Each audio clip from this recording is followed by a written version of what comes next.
The NBA bubble is officially over.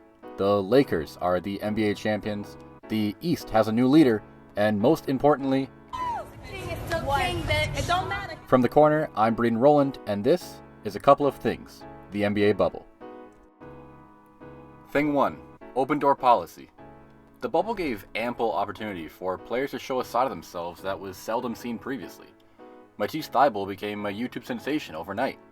JaVale McGee tried to do the same, and kinda got there. Jaylen Brown burrowed his way deeper into the hearts of NBA fans every time a microphone was in front of him. Jonathan Isaac did the opposite, depending on who was watching. J.R. Smith was shirtless, again, and Daniel House was pantless. Allegedly. The Rockets' wing was thrown out of the bubble after he was caught with his drawers around his ankles.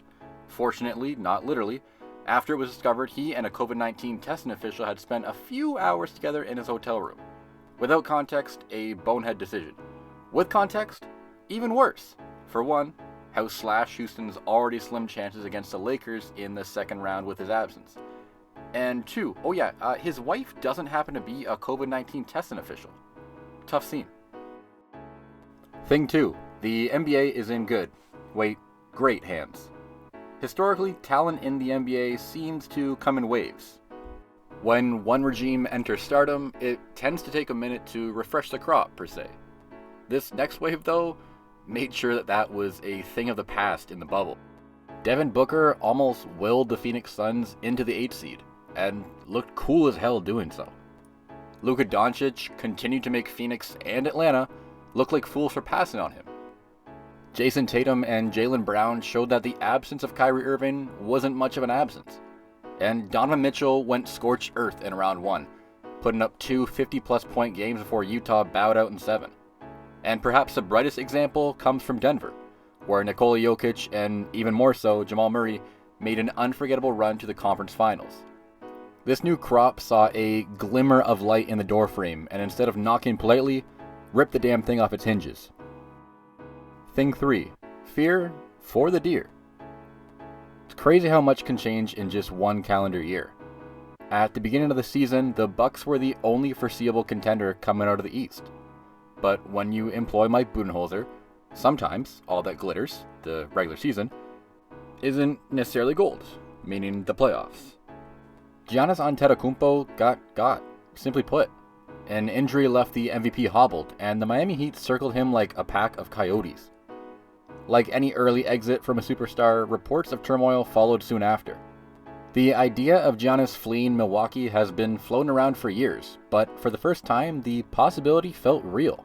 Look, the Bucks may not be in the worst spot imaginable, but with a free agency window looming, their playoff failure may have sealed their fate. On the bright side for Giannis, at least he's kinda close to a ring now. We're a long way from the smoothie era. A damn shame. Thing 4. Jimmy Butler, superstar. 4 teams in 5 years. A cancer in the locker room. Unfit to lead a team. The Miami Heat entered the bubble on the bubble. They left legitimate title contenders in large part due to their spirited leader, James Butler.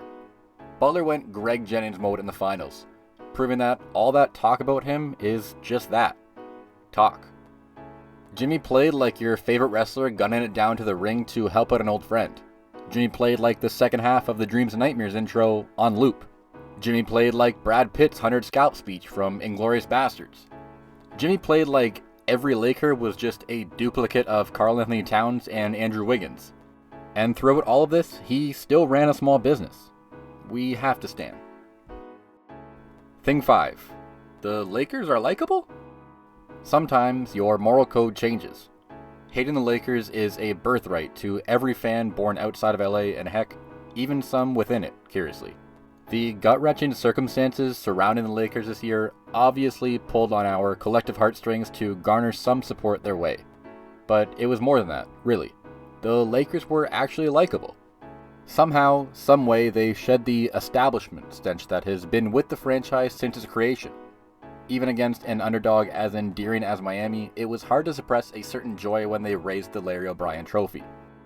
LeBron James reclaimed his throne, not as the MVP, but as the champ. Anthony Davis shed the soft label that has been with him since he was in Hornets blue.